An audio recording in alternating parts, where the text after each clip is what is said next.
And the reason you want to have that ideal client and you want to look at it from a demographic perspective, how much disposable income do they have? How willing are they to pay this level for this service? How much are they going to be accepting and excited about the money that they're spending for this service and the value they get? This business podcast, the Two Business Guys Mastermind, uncovers for you secrets and share tips and tricks to entrepreneurship as they mastermind on how to have startup, operational, and overall business success so that you can go on to get better results. Enjoy. All right, brother, man. So everybody, we're back. And we're having a conversation, Rob and I, about, how do you quit your clients? We talked a little bit about this before, but how do you quit your clients, but yet keep the friendship? And we've been going round and round. There are times when we're super busy and you will be super busy in your business. And you might go, I got to let some people go. If you read the book 10X is easier than 2X, they talk about it a lot. That if you want to get to a certain level, you're going to have to let some people go. But how do you do that and keep the friendship? How do you quit the client and keep the friendship? Rob is going to kick us off because he has some really good stories, but some we can say and some we can't say, right? Because we love the people. We're going to change the names to protect the innocent. You know how it goes.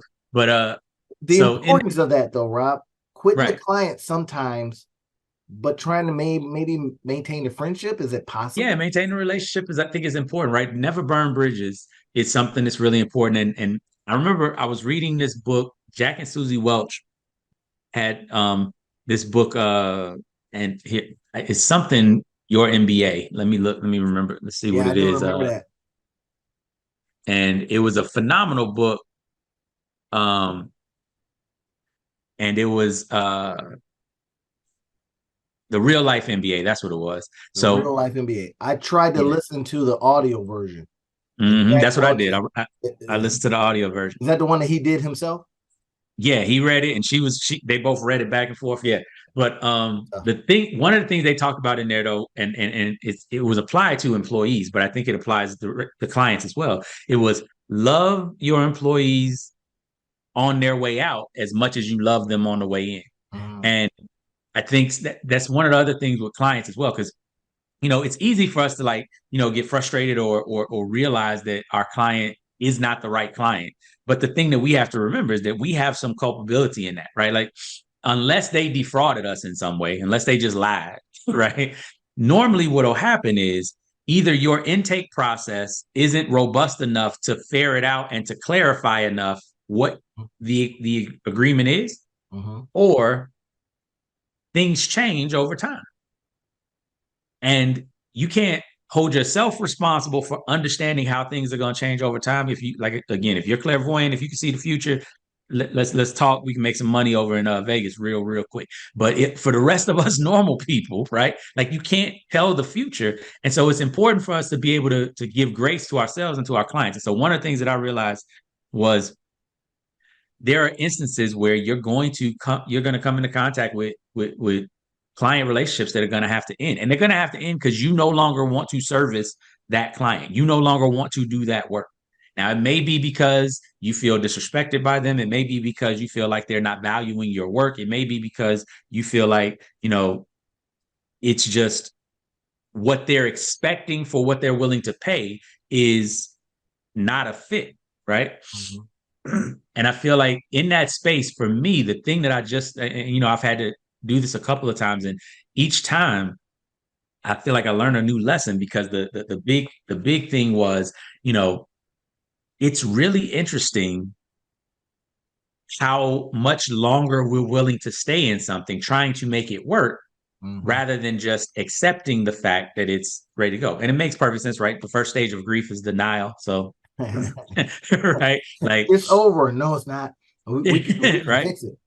Exactly. And I think that, once you realize that it's over, part of the thing that you have to be able to do, and part of the thing that I'm kind of focusing on right now, is how do you do that in such a way that you still maintain the dignity, you still maintain the respect, you still maintain the relationship with the person, because you got to remember this person is going to be telling your story long after this relationship or this project is over. Correct. That part right there is so important. And what, just as y'all listening to us, and one of the lessons that we want to give you right now is that sometimes you may have to what is called fractionalizing yourself, right? You become the fractional CMO, you become the fractional finance person. In other words, I'm still available, but not all the time. Exactly. So Right. it's like we can be friends after the relationship, but yet they still feel like, and I'm going to go back to a Dan Sullivan and Dr. Benjamin Hardy approach is they still have a who. Yeah. They still have a who. So Yeah. you say, but I'm going to just, you can pull me off the shelf, utilize what I can do for you, and then keep it moving. And I think that part that you just talked about, the fractionalization is so key.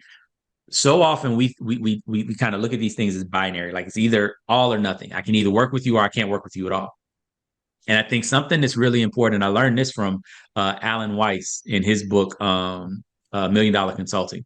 One of the things that he talked about was you always want to make sure you're giving your clients value, but you also have to value your time and your expertise. Mm-hmm. And what you want to do is you can give your clients access to you that's kind of unencumbered, unfettered. It's, hey, I'm available for you to call me, to text me, to email me, to ask me questions, things like that. And it's called a retainer, right? Lawyers do it, financial advisors do it. Like there's different people that do it. And it's basically you have access to me for whatever questions you feel like you need that access for.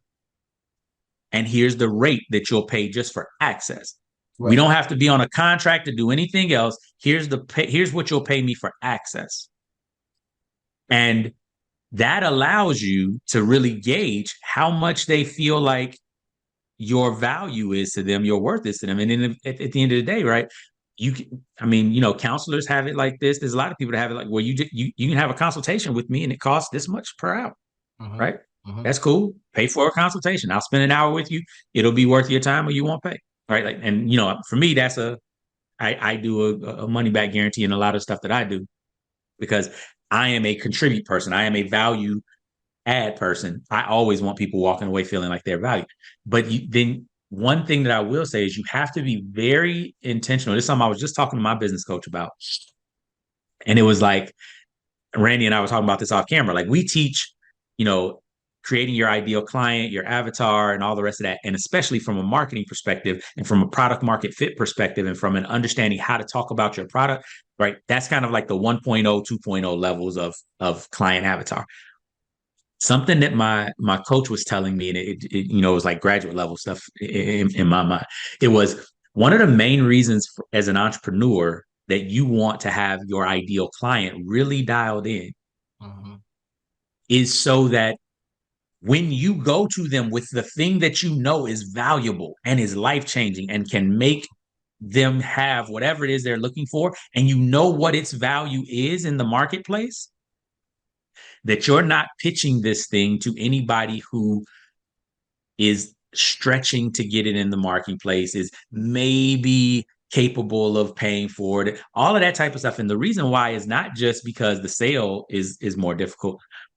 This is the thing that she talked to me about, that because it's one of the things that I was dealing with some of my clients, is when you go in trying to help people and give them access to stuff that they're not ready for, you wind up feeling guilty about them not being ready for it when that's not your fault. And the reason you want to have that ideal client and you want to look at it from a demographic perspective, how much disposable income do they have? How willing are they to pay this level for this service? How much are they going to be accepting and excited about the money that they're spending for this service and the value they get? All of those things, because here's the funny thing.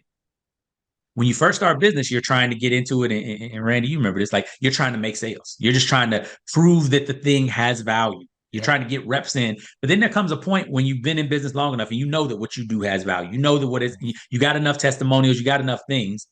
Then it becomes this point where you have to narrow the group of people who can buy it to only the people who are going to have an amicable, amazing transaction, because you know that the headache of dealing with people who are going to be like, well, can I get it a little bit cheaper? Or all the haggling, or all of the, I'm not sure if I'm going to be able to continue. All of that stuff isn't worth it to you anymore. Yeah.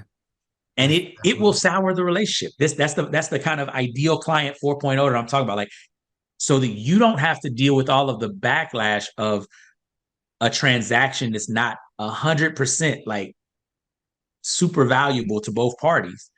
You want to get your ideal client dialed in and clear. yeah. And you want to get rid of all those clients that don't fit that mold. And and we have to be as, and this is something that from a relational standpoint, you may be pulling some of who you are as a person. In other words, how you do one thing is how you do everything.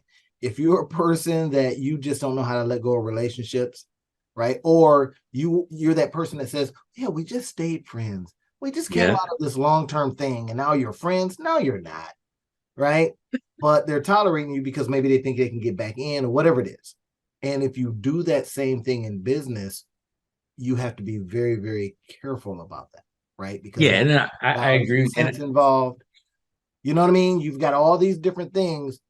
So as you're listening to this, everybody, just know that, that fractionalization, saying I'm available. Now, on one hand, we say that works, but it does come with its cautions. That person then still says, oh, they work for me. And you have to, Potentially, right? If you're yeah, not clear, right, you've got to. exactly. I like that point that you're making. You've got to clarify the boundaries of the relationship, right? Because here's the deal: it is possible, right, and not just possible. It is, I would argue, it is preferable for you to be able to, even though the season of something is done, for you not to throw out the baby with the bathwater, if you would, for you not to treat the person as if they are, persona non grata and they don't exist. They are dead to me because we're not together anymore, right?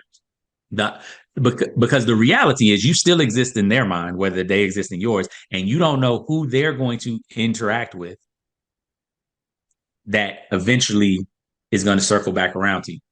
So I'm a big fan of don't burn any bridges, right? Of maintain cordiality, maintain the rest of that. Now, let me be very clear. I'm not saying that you're doing this so that like people will like you. Yeah, don't be their crutch. Right. Make, But Patrick Bet Davis coming out with a book right now, and I think the title of it is extremely apropos to this topic. It's called Choose Your Enemies Wisely. mm, Right. What I advocate is don't make an enemy of someone unnecessarily. yeah. And we Don't said that before, harm the y'all, right? Don't relationship. burn, don't burn the bridges and stuff like that. Yeah. Exactly. Don't harm the relationship, right? And you've heard it. There's all types of wisdom, right? Be nice to the people that you see on the way up, Yeah. because those are going to be same people you see on the way down, right? Like understand that these things are cyclical. And so when you're dealing with customers, when you're dealing with clients, one of the things, right, reputation management is Mhm. is just a simple thing of maintain your integrity in the relationship regardless of their behavior, even if they are right. And I will give you the people that are fraudsters and the people that are stealing from you, stuff like that. They can, right. There's a different level of response to them that is acceptable. But when you're just having a disagreement, or it just doesn't work out, or whatever the case may be, like I said, Jack and Susie Welch said it best. Love them on the way out just as much as you love them on the way in. It's not changing the fact that the relationship is changing. It's going to be different, but it doesn't mean that for some reason you can't treat them with the dignity, the respect, the customer service that your brand is known for, That's good. right? That's good. And that's one of those opportunities when we talk about, especially in the space that I'm in, right? If it's doing most of the stuff online, how do you create that environment? Now, I came and experimented with them. I'm going to work with clients.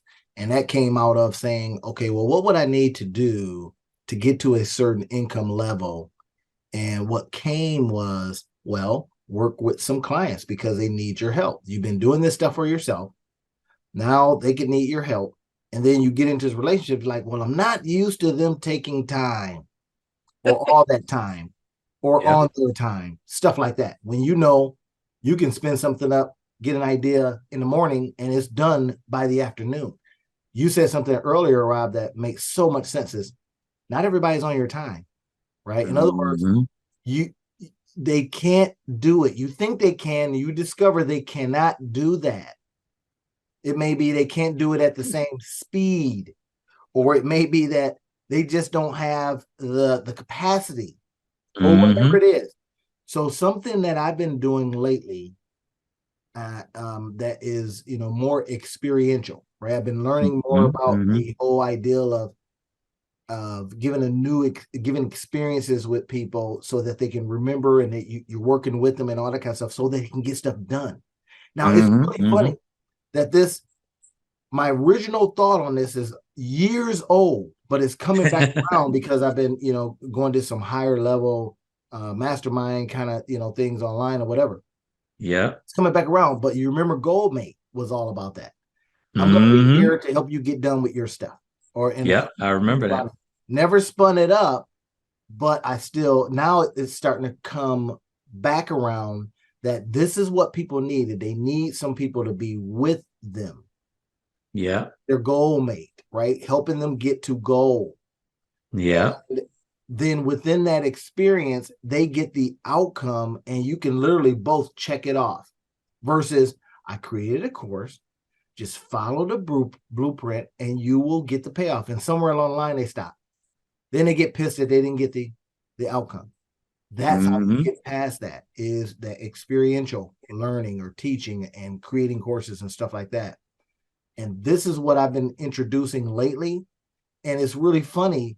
Like I said, it's like, this is not new to me. Why is this not new to me? It's because I thought about something like that. I just didn't know what to call it, right? What Goalmate was, or what working with you was, is being right there with you. A little bit of a done with you model, but Yeah. getting better results. I'm testing it out now, and it's getting amazing results because I'm I right there love it. with them. Now it's a little bit of a show up, right? Not just like, here you go, but the times now are suggesting we do that because information is just everywhere and it's drowning people, and they're not better, right? Mm-hmm. In the Yep. age of Yep. Yep. AI, Yep. in Yep. the age of GPT, everything's more information, Exactly. This is quick the information. information We're still not age. getting better. Right. This is the information age. And the thing that people struggle with is everybody thought that if we had all the information, then Right. that would be enough. But it's like, no, you got to process it. You got to figure it out. There's so much more that goes into it. And I love the fact that, you are like, you just hit me to some of the stuff today. I was like, this is amazing. Right.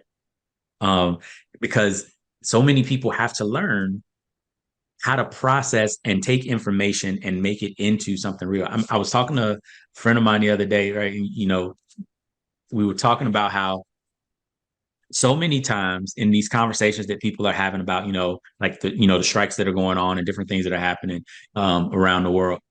And so often the conversation devolves into like, the rich, greedy, blah, blah, blah, right? And there's the capitalism versus socialism conversation, everything like that. And I think that one of the things that's really interesting is while everybody knows kind of the information of starting a business and building an enterprise, Mhm. very few people understand the actual nitty gritty of what's necessary to create jobs. And it's so interesting. This is kind of that whole idea of the information is out there. You can go Right. find the information on how to build whatever business you want to build uh, from freaking SpaceX all the way down to a muffin store, right? Like you can figure out what the pathway was, what the blueprint was, all the rest of that. But the reality is there's more to it than just the information. And that's what kind of people are starting to realize because there's so much information out there. You can find information on anything, but you still got to do it. I was watching Deion Sanders' interview the other day because, in football, they're talking about sign stealing and blah, blah, blah, and everything. And he said it was so profound. He was like, you know, football, in baseball, it matters a little bit more, but in football, right? You can know that, like, who didn't know when we were playing, Dallas Cowboys, that Emmitt Smith wasn't getting the ball. Like everybody knew Yeah. that he was getting the ball. The problem is you got to stop You still it, got to right? stop. Exactly. That's the thing. And It's the same thing in that concept. Like you can know how to build a business, you still got to do it. That's it. That's it. So we're overrun with knowledge, and there's value. Listen to what we're saying here, everybody. There's value in creating an opportunity to come alongside people. Again, Rob talked about it earlier, that reputation part of it. You want to be known as a person that got people results Mm-hmm. versus I created, and this is a person that creates courses and webinars and all kinds of stuff, all the information products, whatever. But I have been finding this is working better. It's just I went in and says, well, let me experience what I'm learning, just like they said, right? Let me add some elements that keeps me motivated. And I want to share one with you, Rob. You're gonna like this. Go ahead. I like it. I like it. And the piece of information I've been getting, and I literally sent a message. So I went to this, this podcast and I listened to this person, and I'm going, that makes sense. So I sent them a message. I'm going to implement what you're talking about immediately. Now, of course, they want me to buy stuff, right? But I downloaded a couple of things. So now, she sends information to me, but I says, and they send a note back. We are so happy that you're putting this kind of stuff into play. And I'm seeing results immediately. So what she was talking about was right. And maybe one day I'll be able to present her products to you as an affiliate or whatever. But right now I says, look, I'm taking a deep dive into what you're talking about. I'm testing it out just like you said. Right. And I'll report out a little bit later. And then maybe I'll buy one of her masterminds. So she said, look, I got products from $7 all the way up to 50,000. Nice. Right. Versus all the way up to 50. Now, the 50,000 is like me and you one-on-one kind of a thing. So I'm going to go make some money and go in and hire her to take me to these other levels. Yeah. In that particular way, because I want to share those things with others as I learn it. Right. And I know my model, the learn, create, get paid model, right? Learn it in the morning, you create it by afternoon, and by the evening, you have created an opportunity to get paid. Right. And that leads me to this. So I'm under deadline. I'm under a 7-day deadline to create something that out of ether. And if I do not, you heard the negative consequence goal setting. Right. You probably a different way, but I think What happens if you don't do it? Yeah. I think James Clear talks about it in some of the other books that we read. Well, I put myself under one of those. I had an idea, and that came out of a social engagement or interaction. And I thought, man, this is a good idea. So the guy says, "You gonna start it?" I says, "Yep, within 7 days." And then I added this caveat. If I don't within 7, here's the negative consequence. And it was a big one. I says, I have to send $500 to a candidate I don't like or whatever. 500. You know how I am about my chips. Yeah. Man, get this, everybody. Within that day of telling him that, I got 3/4 done. Yes. And so that is from idea, 3/4 done. And I was like, immediately got the domain, loaded up the domain to my builder, went to the builder, found a way I can make a very tacit logo. I knew that it's getting traffic because I already discovered that, right? It's in the health and wellness kind of a space, but I made it very niche, right? To a specific community. And I says, man, so I'm thinking to myself, oh my gosh, within a day, you got 3/4 done. Right. All because you are incentivized a little differently. You got the negative consequence, but you just dove in. So it really made me start thinking, how many people are getting these ideas, Rob, out there right now? Right? That they go, oh, this is good. This is good. But they don't go forward with it because they don't have anybody to walk alongside of them. Exactly. Right. And they get stuck in a lot of the things they don't know. Right. You can only go as far as what you know. And like I just listening to your story, one of the things that I love was you put that in there. Like I already knew that it was getting traffic. Like there was something that happened that sparked this idea. And one of the things that I noticed, and this is why it's so important to have mentors and to have guides, there's certain things that certain people with certain experiences pay attention to differently Yes. than those people that haven't had that experience yet. Good point. Good Right. point. And like market research, like I remember this, you'll remember this. Remember Undercover Billionaire, Yes. the show we like binge Yeah. watched, Yeah. right? And that was it was so profound to us. Like this is a show for those of you all that don't know, it's a show that was on Discovery. You Grant just gotta Cardone watch is it. now talking about his season when he was on it. Like if you see any of his videos when he's like, Discovery came to me and told me to build. He was on the second season and he did an amazing job, by the way. But the interesting thing that I realized about, because we were trying to deconstruct it because they built a 7-figure business in 90 days, right? And the thing that I realized when I was kind of looking at this, if you remember the first season, the guy went and he sat down with the SBDC in that area, Mm, and they pitched him different business models and all the rest of that. One of the things I realized is a skill that he had because he ran a mortgage company, right? He had been in this space before. Skill set that would be necessary to do that, right? Product market fit is the first thing that you have to do if you're going to build a successful business. mhm. He outsourced product market fit, and he outsourced it in a way where he knew what the information was that he needed, and he had somebody else go get him the information.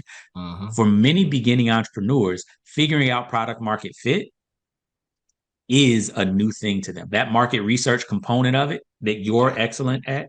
right? That is something that's extremely difficult for them. And I just want it for the audience to be able to see, understand that there's certain things that you're not going to know, which is why you want a guide on this journey, right? I'm a coach, I'm a business and business strategy consultant, but I have coaches, I have mentors, I have people who teach me and train me who have done 7, 8, 9-figure businesses, and I help people that are in those spaces, right?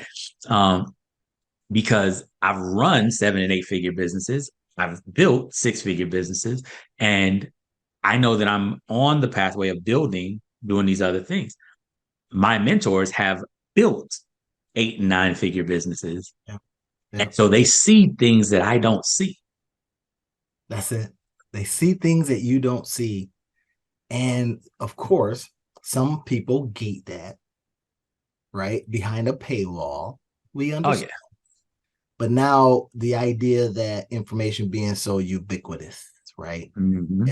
If Rob can use apropos, I can use ubiquitous. Right? If there's so much information out there, and this is what we want you all to hear, right? And Mm-hmm. we want you to hear that we've laid out some things to consider. We start off talking about if we got to quit a client, blah, blah, blah, right?